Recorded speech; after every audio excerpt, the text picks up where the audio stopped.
we can take this. There we are. We should be live now. Let's see if all the audio is working. Oscar, are you there? Yeah, I'm here. Yes, yes. Very good. Live from the Netherlands. Very good. Chris? Live from Salt Lake City. He's back. That's pretty cool. And my audio also seems to be working. Hopefully Edwin will tell us right away if something is not working. But welcome everybody.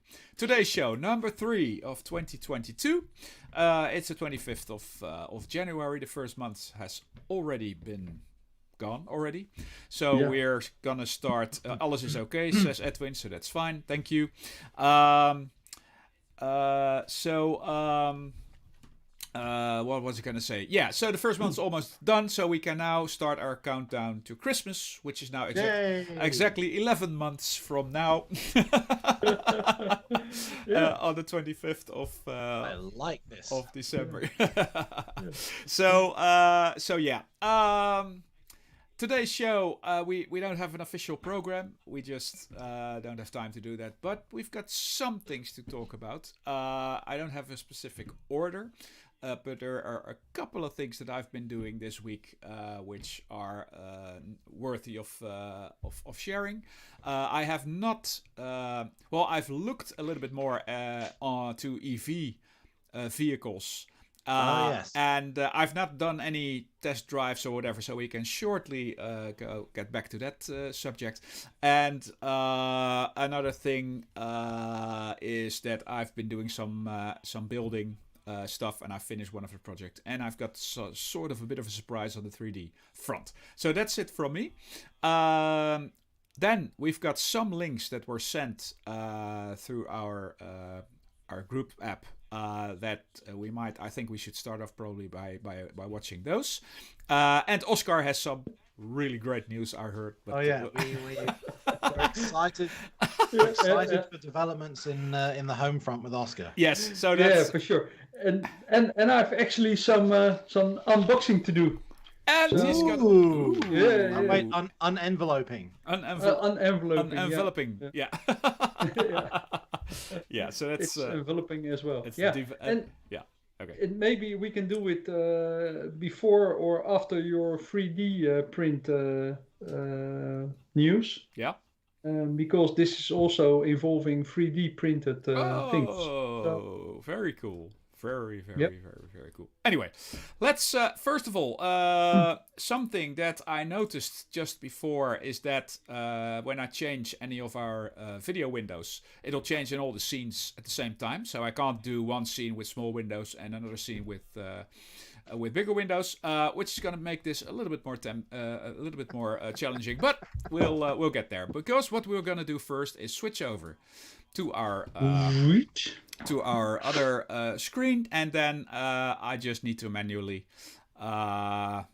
change some of our windows here, make them a little bit smaller. Yeah, we'll Push myself out to the sides. it'll be okay. And then possibly maybe I can do them all together. Is that a possibility? No, apparently it isn't. Well, they move all together, but they don't resize all together. That's fun. How strange is that? That's fun. I mean, that's something that's always I bet nice. you can resize them. Look at the blue box around the outside of them. I bet Yeah. you can grab that big blue box and do all of us at once. That would be That that would would be be the a very Try it. very nice. Yeah, do that up there. Yeah, but I can't. Well, okay, wait a minute. I'll have to. now the red box. Yeah. Yeah. That's working. See if I Now can. you've got big head. There we go. There we go. And now just put it a little bit more in the middle. This is sort of okay. It's not too it's a bad, is thing. it? It's a thingy. Well, great. It's a thing. Great It stuff. works. It works. Anyway, another. I'm so glad to take people along in this journey, in getting things to work. But the journey of constantly the journey of learning how to constantly use the learning how to piece do of it. software that we're using. anyway, this is a video that was sent to me by Chris. I think a link. I think we discussed this guy before in one of the shows. Yeah. So this is the guy that did all of the cars that would climb walls and get over gaps, and he iterates this process when he tries to build something new, of just continuously changing and modifying and changing and modifying. And this time he's decided to build a treadmill that he can use to test Lego car suspension.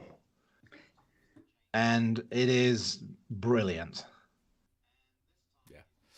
So he builds the treadmill up first, and then if you skip into the video a little bit, Paul, once he gets into it, he builds 4 or 5 different types of common car suspension out of Lego, and then runs the Lego car on the treadmill with bumps on one side or bumps on the other, or big speed bumps and things like that, so that you can see how the suspension reacts. I thought it was really clever. I thought this would be a great way of teaching, first year engineering students who are doing vehicle design. It's a really clever, practical way of demonstrating suspension. I agree. What I love in this particular video is, first of all, he takes you on the journey when he builds the thing. So he's got the same problems that we all have. You figure out how to do it, then you build it and it doesn't work, or not completely as you thought it worked, and then you have to sort of tweak it all the time to make things stronger, or use different parts, or solve problems that you find along the way. So it's really engineering that he does, and then it gets better and better and better, and it's a lot of things in one. As you said, it's first of all the machine to have the car tested. So the treadmill thing is a technology piece on its own, and then obviously all the different suspensions and the weights that he has to put in it to make it all work, make it behave better. And that's just it's just amazing, and it's just another 20 minutes or so of video that I can just watch and just totally relax with, because it's so relaxing and interesting to look at it. It's another one of those that shows you the flexibility of Lego, though, because definitely. A lot of this stuff, the designs that he's got here, these are just common everyday designs in vehicles all over the world. But the fact that you can so accurately recreate it with Lego, with all of the different Technic pieces that exist, I just think it's really, really clever. Yeah, I agree. I like it. Again, we'll put the link of this video of the guy's channel. I think he changed the channel name a couple of weeks ago, so there's only a couple of videos on the new channel that he's got, but I'll be putting a link below the video. Link to the old one as well. Yeah, both of them. That's yeah. So anyway, so that was interesting, and it makes me wanna build Technics again. What I find is that when I was a kid, I used to only do this type of stuff really on my level back then. I mean, not like this, but with the technical Lego that you had then, I would build like fairground attractions, and I would build trucks, and I would just build technology out of the bricks that I had. And it was a lot of engineering and all that. What I find now is that I build Lego, but I just built the kit, and I love that. I love doing that too. But I've got all the kits in their own boxes when I take them apart. And what I should probably do is just put everything together in one big box and just start, doing that. Start building things out of nothing, just for the fun of it. So yeah, that's it's really, really nice to watch. Also, the fails are pretty nice to watch. Anyway, so that's the Brick Technology channel, and I'm somehow jealous about what kind of Technic Lego he has. So. He's got a lot of stuff. He has a lot of Technic Lego. That of course makes it a little bit easier if you're not limited by the parts that you can use, or at least very little limited. That makes it a lot more fun, because if you think of a solution but you can't build it that way because you don't have the parts, then it becomes a little bit more frustrating, obviously. But still, you can probably find a way to do it, as I did with my. I think I told before the truck that I built with 2-axle front steering, but I only had 6 truck wheels, so I ended up with a truck that had 4 wheels on the front and just 1 axle on the rear, just because there was no axle or wheels left. But anyway, so yeah, that's fine. Another thing that was sent to is a website, and I think I've seen that one before, but it's still nice to take a look at this. It's called the Block Zone. And do you know a little bit more? Because I haven't really researched it, but I think it's like, it's not Lego, obviously, but it's bricks, and it's like the other Lego type, like Kobe and like Xiaobing. I think there are a lot of brands that are doing this. So it's not illegal. It's just a brand that builds cars, in this supercars, out of bricks and then sells them. That's what it is, isn't it? I'm not sure if they build them out of other bricks or if they just selling the plans to build them out of actual Lego. Okay. Wow. So my feeling is that they, like, if you want one of the Porsche kits, or if you want you look at the names, like they've built something that's very obviously a Porsche, but they don't call it a Porsche. They call it a remote controlled wide body. Yeah. They've built something which is very obviously a Lamborghini, but they call it a white bull. Okay, that's because of licensing issues. Because obviously. They can't, yeah. But that's the brand licensing. That's because Porsche, and they don't want to pay the Porsche or Lamborghini license for that, and that's why they can't call it that. But do you think, do they use their own? Do they use their own bricks? No.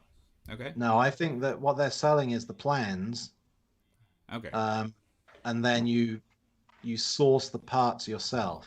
Okay, well, it can't be because it's only it's 300 euros. For this including one, the parts. Yeah. Over 50,000 parts. No offense. Let me see if I can find this out, because I haven't looked at this, because I was thinking that it was their own bricks. Obviously, sort of copied Lego bricks, but not official Lego bricks. I don't know. Maybe they do print their own bricks or something.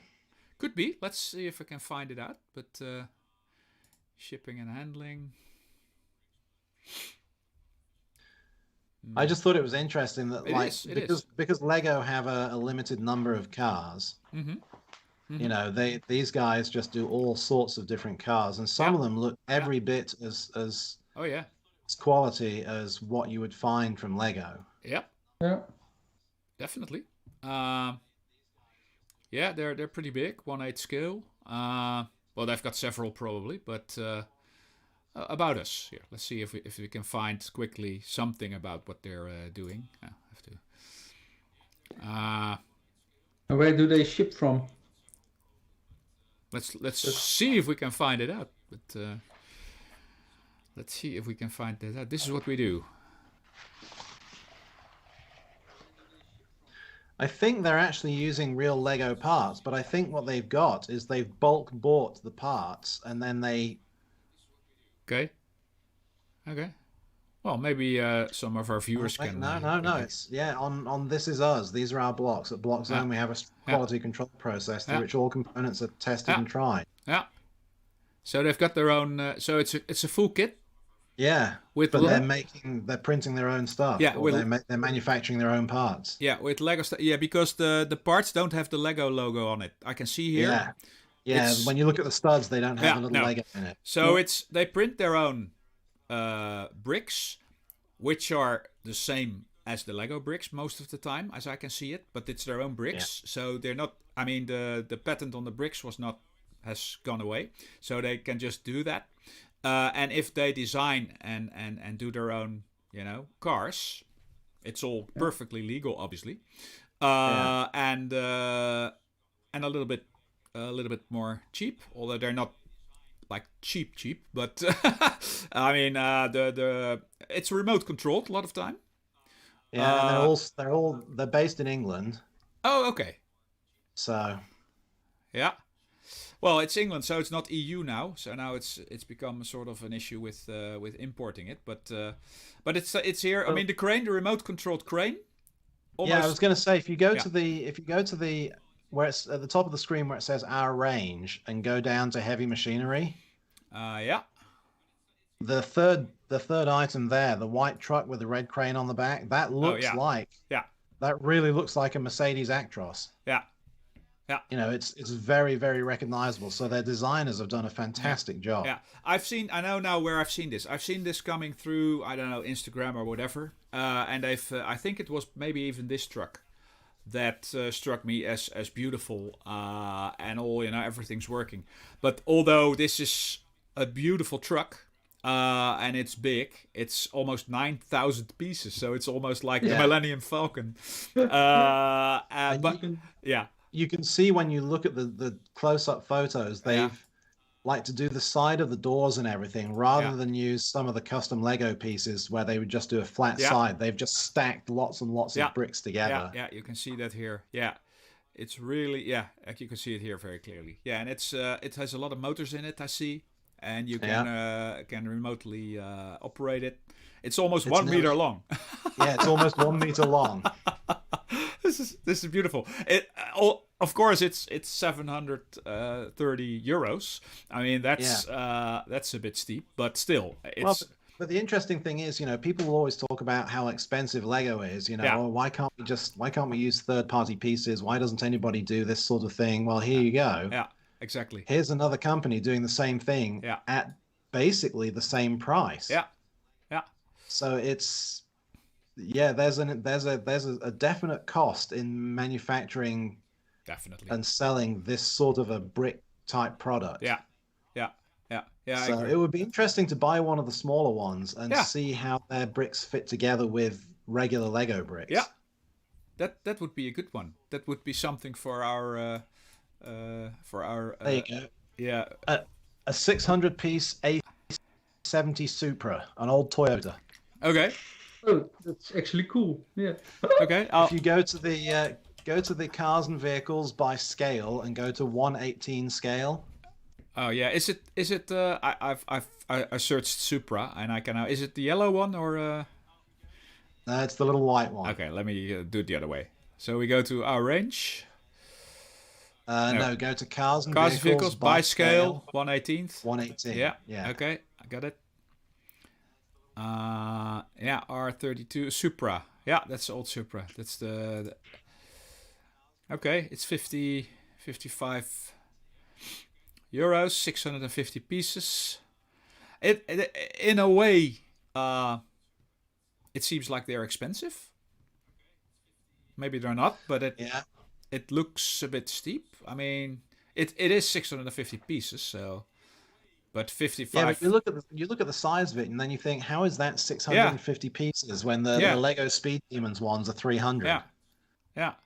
So. Yeah, that's. But it's a lot just the sheer number of things they have. I think is so good. The collection is just amazing. Yeah. I think it's also due to what you said before. I can't shift this. They use all small parts in the doors and stuff, so it's not like one piece door. The door has 10 or 15 parts in it, and that obviously. If you want something that looks really tempting, go to our range and go to train collection. Our range train collection. Oh wow! On left-hand side, remote controlled steam. Yeah. 1,551 pieces. Yeah. 200. Yeah, it's. That looks like they've built all of the working mechanism on the wheels and everything. Yeah. It is really cool. I mean, I mean, it's a really cool site. They've got really cool stuff, and it is very tempting to try something out from them to see. Yeah. What it is. A lot of the things they've got is motorized, and on the one hand that's cool. On the other hand, I don't know if I'll use that. Use it. I don't use it, and you pay for it. So I don't know if they also have versions without motors, but. Anyway, They're obviously pretty well established because yeah, they yeah, have an app that they use to control all of these definitely. things. Yeah, this is a no shit company. I mean, this is really Yeah, so they've got a phone app, they've got an iPad, yeah, they've got a tablet app. So yeah, yeah, yeah, yeah. They've got their own track. But Yeah. there are really nice kits, but there are also yeah. So this train is not doing it for me. no. Well, I Again, think when you look close, it's just all of those pieces together. You're like, why didn't you just use one Yeah. of the Lego curved pieces? yeah. anyway, So- it's the Hummer looks pretty cool. I actually don't think they're out of England now because you can set the price at the bottom of the screen to any currency you want. Okay. So they do Australian and Canadian dollars, euros, pounds, Okay. yen, New Zealand dollars, Singapore dollars, and US dollars. Maybe they are operating out of China or whatever, but just make it look very international. Wouldn't be surprised. Yeah. Yeah. Obviously, that's a smart thing to do. But well, anyway, we can watch this for hours. But maybe I'll take. I mean, I like the Humvee. It looks pretty cool. So my Humvee, I think Paul and I bought one years ago at the Intermodelbouw, a plastic model. True. Yeah. Mine was standing on a shelf above my table, and it drove off the shelf. Oh no! last week. No! So it's crashed on the floor. No! Oh, that's terrible. Because I can actually show it. that one, now I'm just thinking. Oh bloody hell! Oh no! That's I've got the original mint in box deal. Yeah. What was funny with that with that one is that it was discounted from something ridiculous, from 500 euros to 50 or something like that, and that's sort of, although it might be a pure marketing trick. I did fall for it, and I thought I did fall for it. Yeah. So did I. And we bought it, and the thing is in the box, and I think maybe it's worth something. I don't know, but it looked like it's modeled very well. So it's a nice kit, but it was all built together. Anyway, I don't know. We should probably do some research. Maybe now that yours has crashed, mine has probably doubled in price now. Yeah. Anyway. No idea what make it was, or Tamiya. Tamiya. It's Tamiya. Yeah.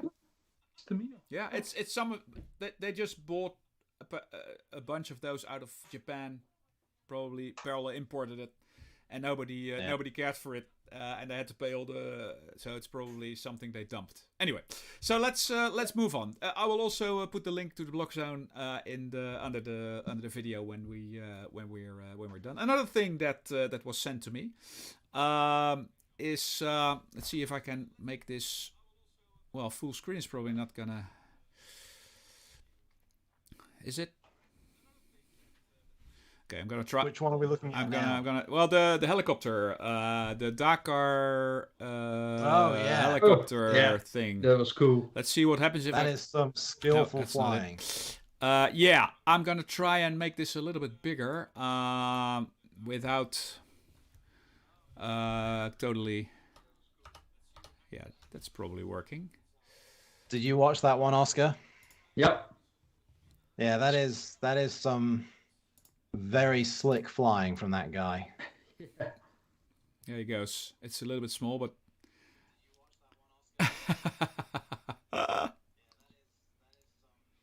I mean, it's a really good demonstration of how versatile a helicopter is. Just the fact that he can, that heavy nose up to slow it down to a stop, and then just directly sideways at full speed.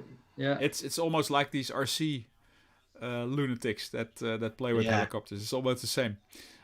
Yeah, there is obviously a history of helicopter crashes at Dakar, but we can now see why. I always wonder when I see stuff like that, or when I see people doing like the air sea rescue with helicopters. Yeah. I always wonder if Igor Sikorsky ever had any idea how his invention would end up being used. Yeah, yeah. Do you think he could have conceived of how widely we use helicopters now? Yeah. I don't know. I don't think. That's probably with every thing they invented a long time ago. Yeah. But do you wonder whether with stuff like that, whether he might have thought, yeah, this is technologically very clever, but I'm not really sure people are going to get it. I don't know. Yeah. You know, and now he's long since gone, and we use helicopters for everything. Yeah. That's true. Yeah. So yeah. I don't know. Probably. Yeah. We're gonna get bigger too. I don't know. I think most people that invent stuff like that don't really think about how successful it will be in the end. They think smaller. They have to probably get their investment back or try and sell the plans or whatever, and then they're happy. Yeah. I'm pretty sure that they don't have any idea of where this might go, in 10 or 20 or whatever years. But it's amazing. I mean, helicopters. It's a raw type of technology. Have you ever been in one? I've flown one. I've piloted a helicopter. You've piloted a helicopter. Oh, that's... Oh, this is a story that you've not heard. Now we're talking about helicopters. Yay! Do you know what a Chinook helicopter is? Yes. The big military one with the two rotors? Yeah. So years ago... I have a story about this one as well. Oh, okay. So years ago, I'll have to send you the video of this because I have it. But I was doing work for my day job for simulation, and we wanted to collect some video and some data on brownout, which is what happens when these helicopters land in sand and dust. Oh yeah, they just you don't know where you are. It just blows so much dust up, you can't see where you're going, and the pilots. There've been crashes in those helicopters where the pilots have stopped believing the instruments and they've tried to believe their eyes, even though they couldn't see the horizon, and they've crashed. So we were trying to come up with a way of better simulating that. And so they sent me to an RAF base in England with a video camera.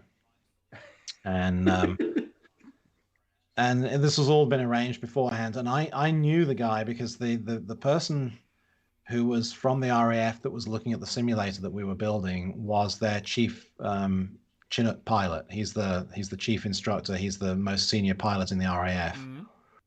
And he said, well, why don't you come over to the RAF base and we'll take you up in a helicopter and we'll do some of these dirt landings so you can take some video. And so we did.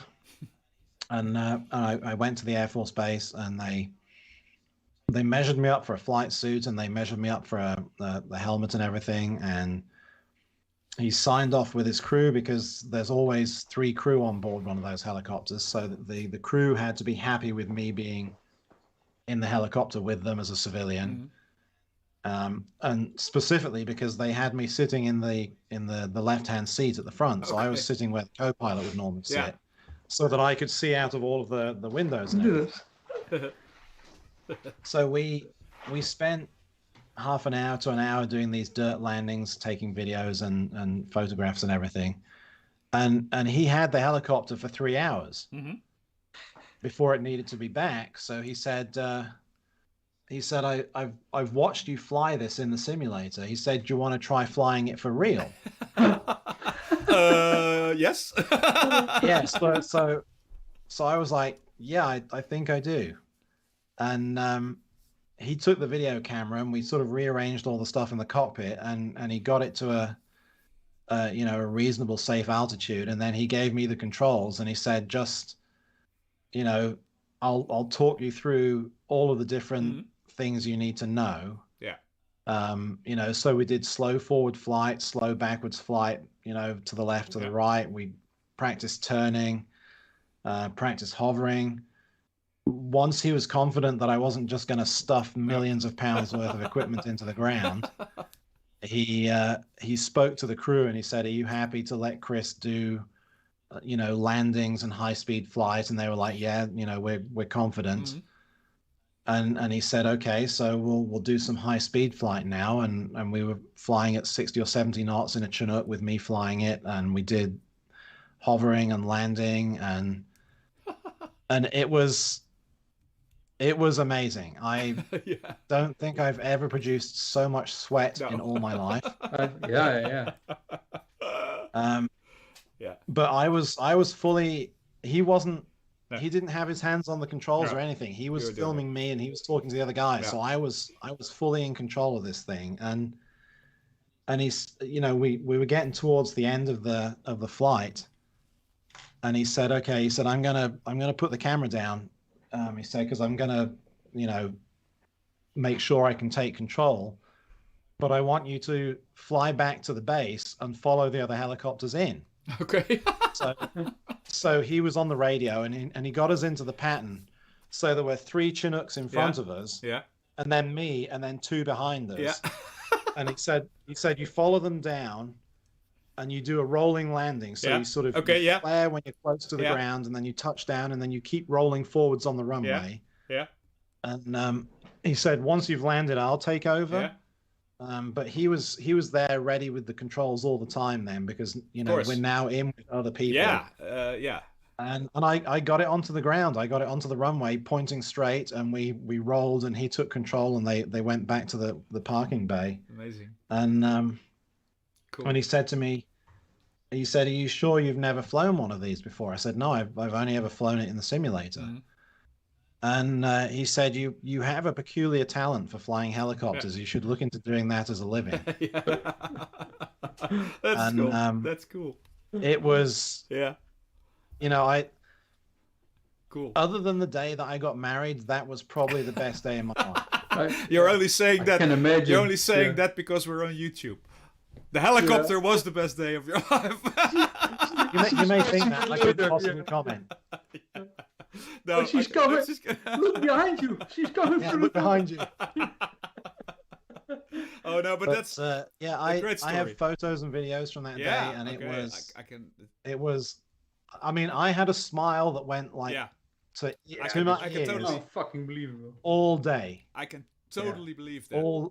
All day, and it was amazing. And you know, when we were practicing landings, and you know, because they land kind of tail down at the back, they always have a guy at the door at the back who tells you when the wheels are touching the ground. Mm-hmm. So the load master was at the back, and when we were landing, you know, he'd call out the height, and, you know, 5 meters, 3 meters, 1 meter, and we'd land. And the first couple of times I did it, I don't know if he was joking or not, but he said that he thought it was the training pilot that was landing. He said, because he said, generally speaking, when people try landing these for the first time, it's pretty harsh. You know, they slide into the ground really hard. Yeah. And he said, no, he said that was, and he said the same thing. He said, you have an unusual talent for flying this. That's so cool. And, great. And then what was really kind of fun on the way back is, I've got to remember the guy's name. He's a famous writer of English musicals, Andrew Lloyd Webber. Yeah. Mm-hmm. So Andrew Lloyd Webber has a house that's near this RAF base. And he is, or at the time he had a house, and he was very, excuse me. He was very disapproving of the RAF flying helicopters over his house. So you're asking for a flyby? No, I didn't. Our permission for flyby? No, I didn't. The training captain, he said, do you want to watch how fast bad news travels? Oh, okay. So I said, what do you mean? He goes, that white house over on the horizon there, keep it at about 30 meters and fly right over the top of it. You know, and if you've ever heard a Chinook fly, they have a really loud beating noise. Mm. Yeah. So we flew right across it. Yeah. And on the way back to the Air Force base, and I said, so is that like a marker that you use when you're flying back to the base, like you turn at the house or something? He goes, no, that's Andrew Lloyd Webber's house. He hates it when we fly over the house. So I said, I said, you just made me do that. And he goes, oh, don't worry. He goes, the base officer will already know about it. Yeah, already cool. And, so when we got back and we landed and we taxied across the Air Force Base, and we taxied to the parking position. And at the parking position, there was a Jeep with the base commander in it. Okay. and he basically said to the training captain, he goes, you just buzzed Andrew Lloyd Webber's house, didn't you? And the training captain looked at me and he goes, that's how fast bad news travels. What a great story. That's just amazing. It was fantastic. Oh, what a great story. I mean, yeah. Oh no, sorry. I want to say, so after this Chinook ride, you told them that you were also quite flying with Apache helicopters, or well, that would have been a good idea. Yeah, you should. Yeah, you should see me flying an Apache. Yeah. You should see me in an Apache. I can then shoot Andrew Lloyd Webber's house. Well, let's not do that. No. Oh, a great story. It's so, and I can totally, I can almost feel the same, thrilling, something like that. Although it's also really scary. But being in that position and just trying to do that's one of the greatest things. I mean, I've done nothing like that. I mean, that would be just awesome. But I did do days on the track with sports cars and stuff like that. Yeah. That's also really really cool to do. You get sort of the same feeling, of doing something really cool. What's going to happen if I try and share my screen in Skype, do you think? If I share my screen, is it going to mess up your settings? I don't think so. Just try it and see. We'll see what happens. And if it messes it up, it'll be, normal. That's also epic. It will be normal, so it's not a problem. Just try it. Okay, so let me do this. Now, the question is, can you see this screen?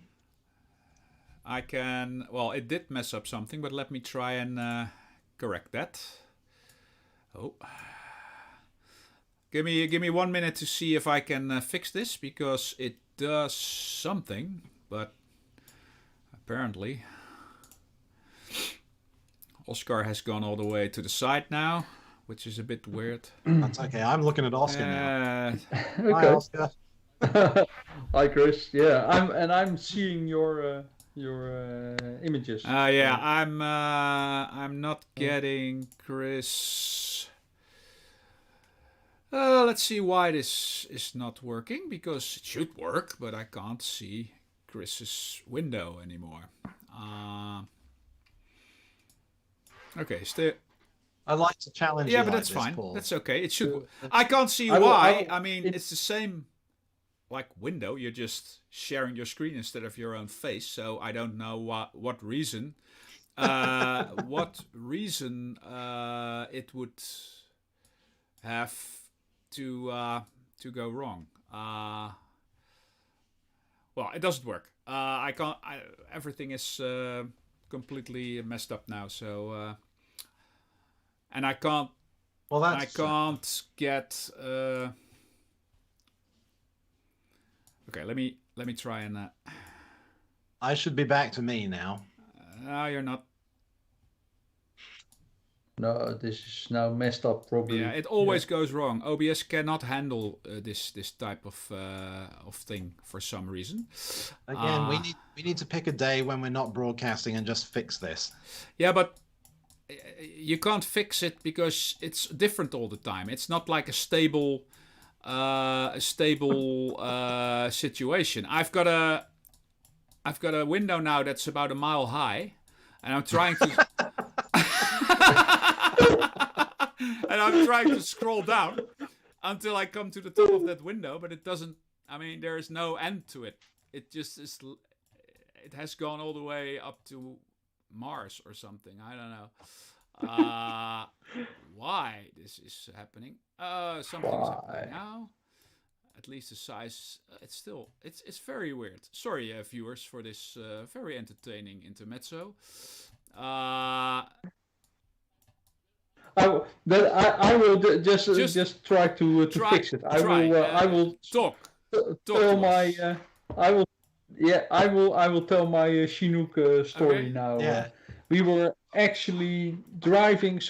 Well, there are more or less two stories to tell.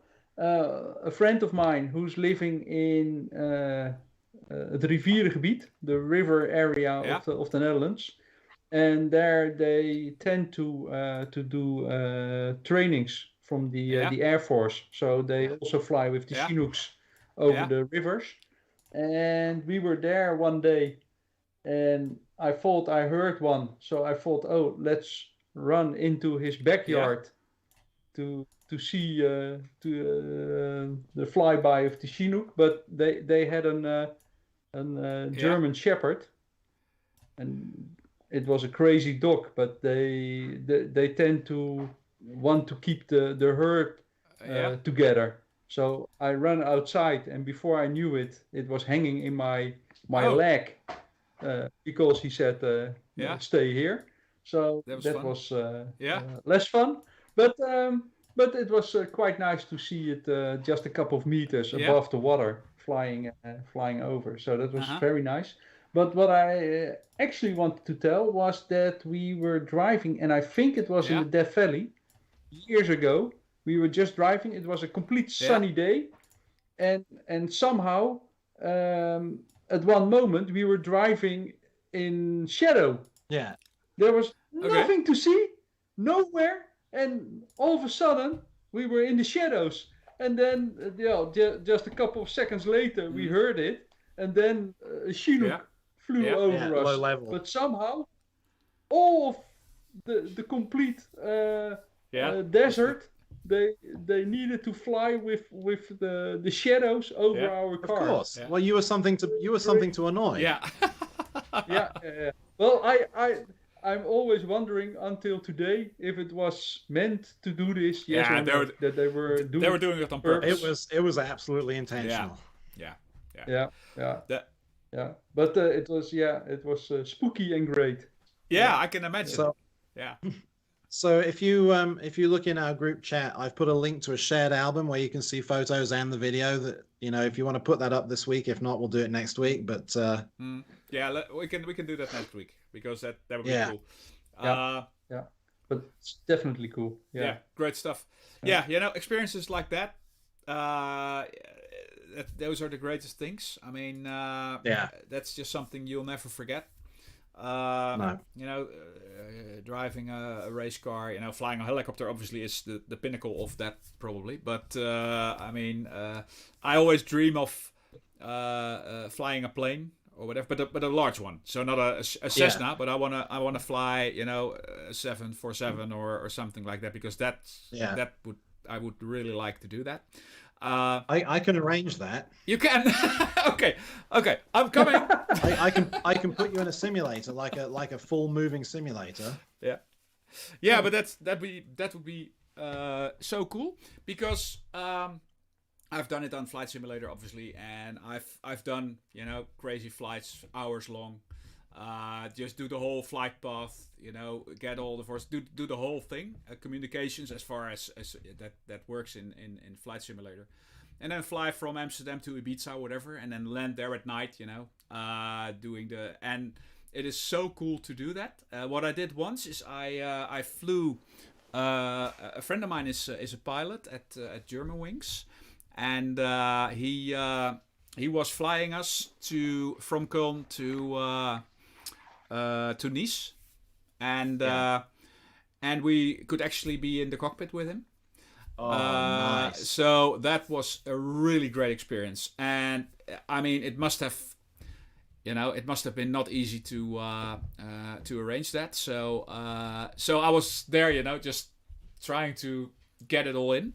But I went through the whole thing. So I was there from the start to the end. So I was there during all the readiness tests and all the checklist things and the taxiing, and it is so cool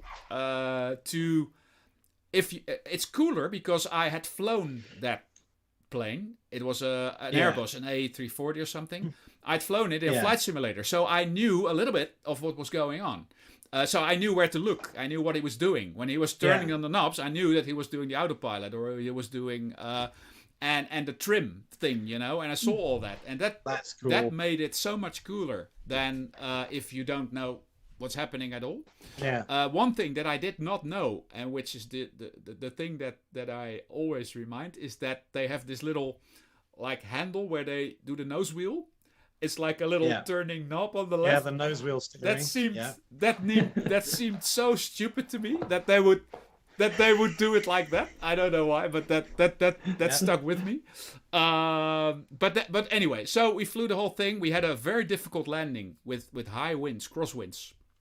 At Nice, and Nice is like in the sea, you know, in the so you have to.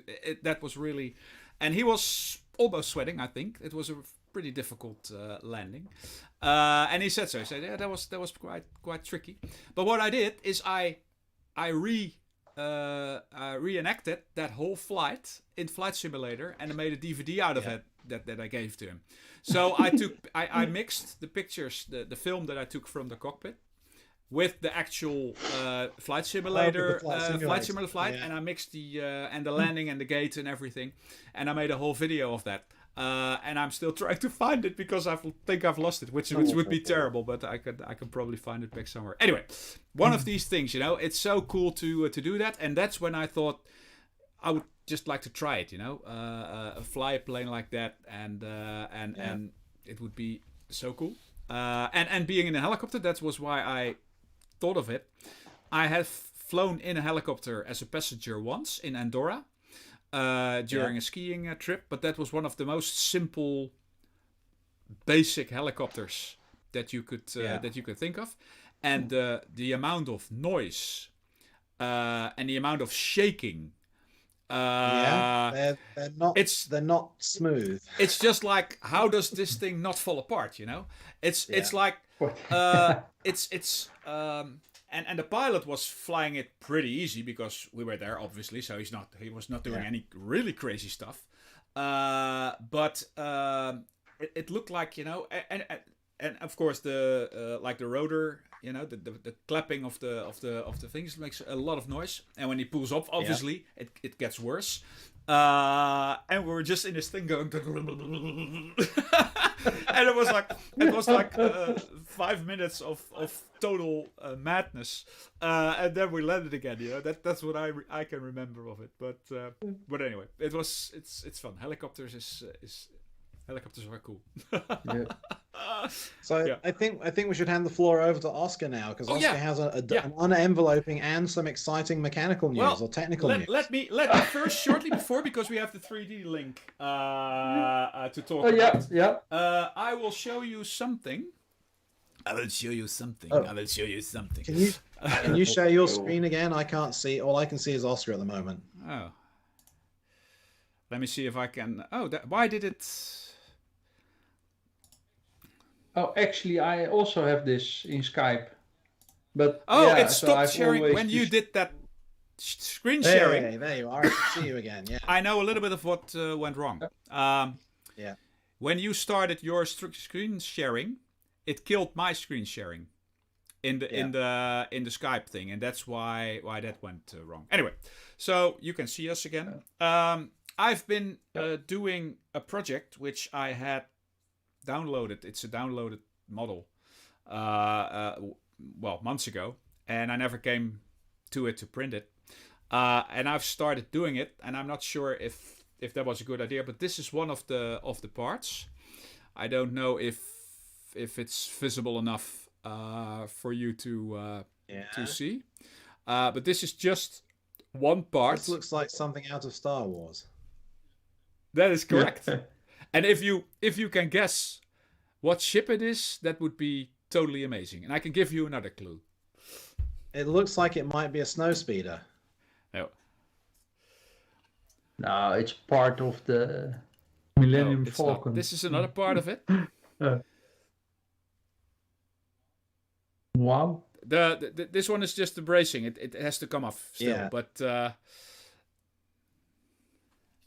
Anyway, I will show you more next week, and maybe we can find out what it is. Maybe if I put it like this.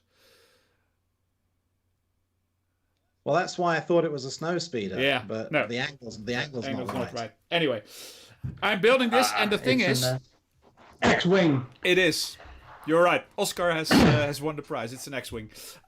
It's the only thing is it's a bit bigger than I thought, and I could have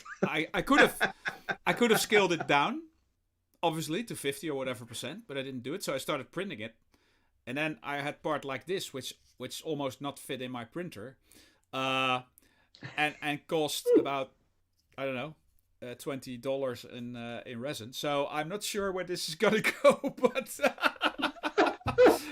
it's pretty big. So that's my current 3D printing, and it will be weeks before I finish that.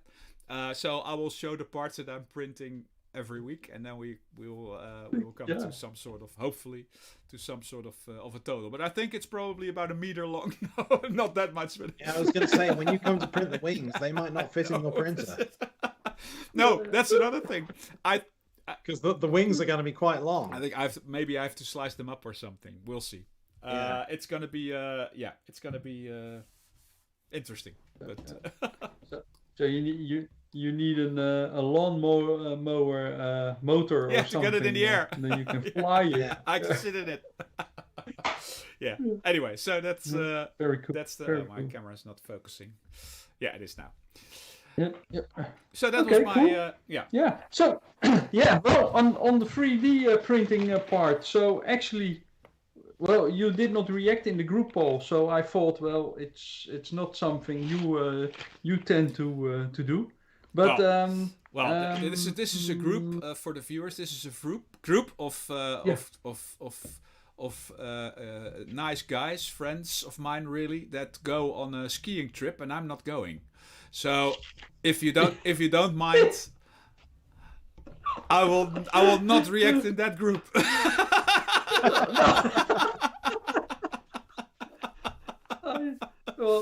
I still think it's nice that you're in there. I thought Paul left the group. Yeah, I was gonna type that but, just for fun, but no. Yeah. Go on. But so of course we go to Austria, and there you have the what is it? It's mandatory to wear a face mask when you go into the gondola and etc. and in restaurants. So, well, restaurant is not a problem, but of course when you're skiing with your helmet on, it's a hassle to get every time the face mask on.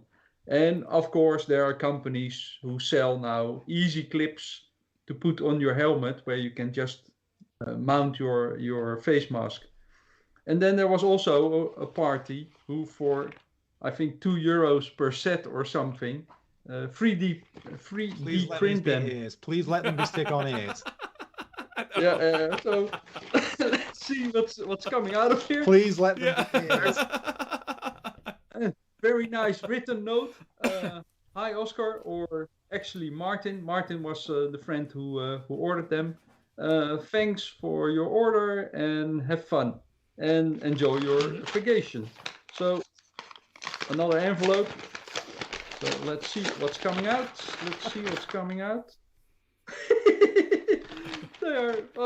It's probably working, but they are much smaller than I anticipated. They're not ears, that's for sure. No, they are not ears, but they are really small. So it's they are sticking together. So we have to. Okay, so it's like an S type. Yeah, so they clip on the outside of your helmet. Yeah, and then it's a hook where you can put your mask around. Where you can put your mask around. Oh. Yeah, that's going to work. But the only thing is that, and I'm not going to show this probably. Yeah. This side is still connected to each other. You have to break it or break it. Knife.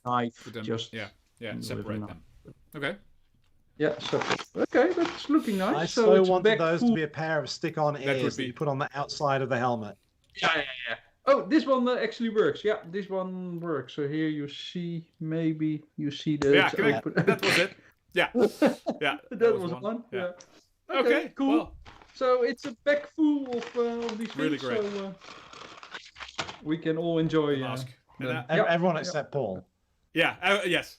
Yes. Yeah. You need to send it's, 2 of them to Paul so that he can stick them on the outside of his headphones. Well, I know it. Yeah, I can probably print them myself. That would probably That's be true. easy. Yeah, they're so small. It's not going to be expensive. Just make sure you get the scale right. Yeah. So you don't end up with quit this big. 14, 16, Yeah. 18. So he sent 20. Oh, you've got so, extra. Well, I think we only need 10 Yeah, because with we 5 are with persons. 5 persons. Times 2, So, 2 ears. Yeah, so that'll be 10. Yeah. Yeah, So, maybe we can do some virtual skiing or whatever. I'll just put on Skype and you'll have a screen with you. I don't know. We'll see. We'll work something out. But or just make sure that you are here. On yeah. Saturday morning, Yeah, that would be cool. Yeah, we just heard the news of the new regulations of the thing we're not going to discuss. So we've got some management to do on that front.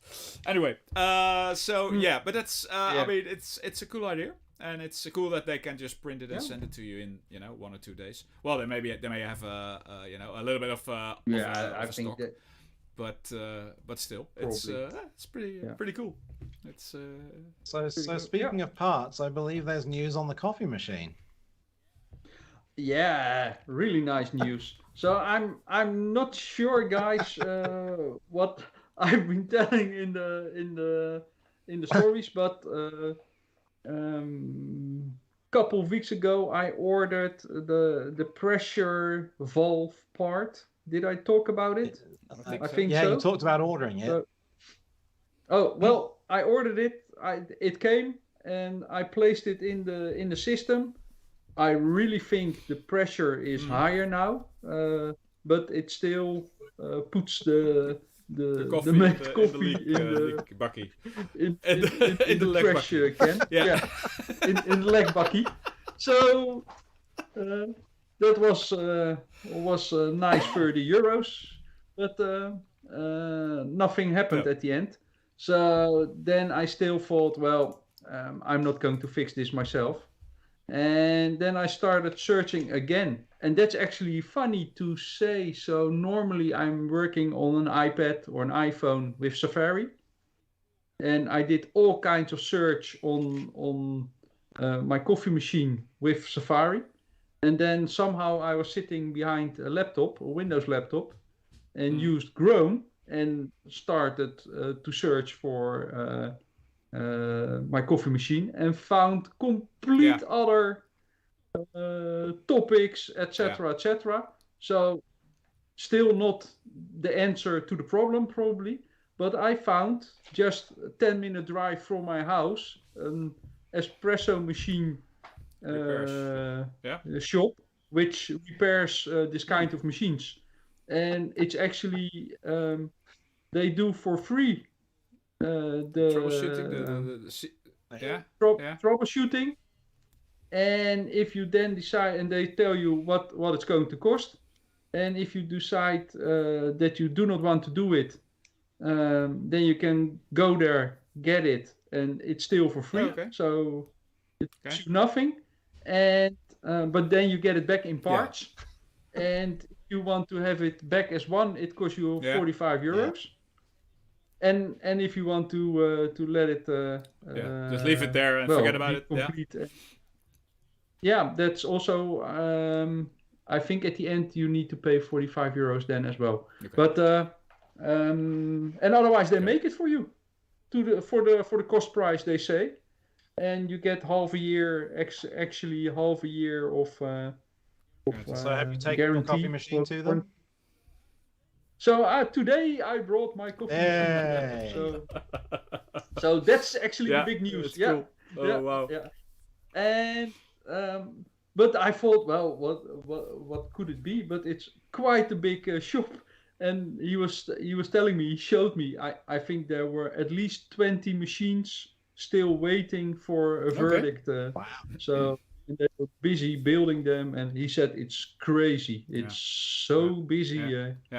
So of course people are far People more are working at home. drinking. They're using their coffee machines much more. Yeah, definitely. Okay. Well, it's going to be interesting, obviously, to see what was the problem and if it's fixable and what it would cost. And, it would be interesting to find out. So we'll probably get that on one of the next shows. So Yeah, so he said it's going to be at least 6 working days before he comes back to me with... yeah, but it's been 6 months since you wrote it. Yeah, therefore... Doesn't matter. Yeah. Doesn't matter. So I told him, I said, well, in the meantime, we bought an espresso machine to cover the loss of the beans. He said, well, you're not the first one doing that. Exactly. These things are so easy, just as a backup, you should probably have one. Yeah. Okay, Yeah. Cool. Yeah.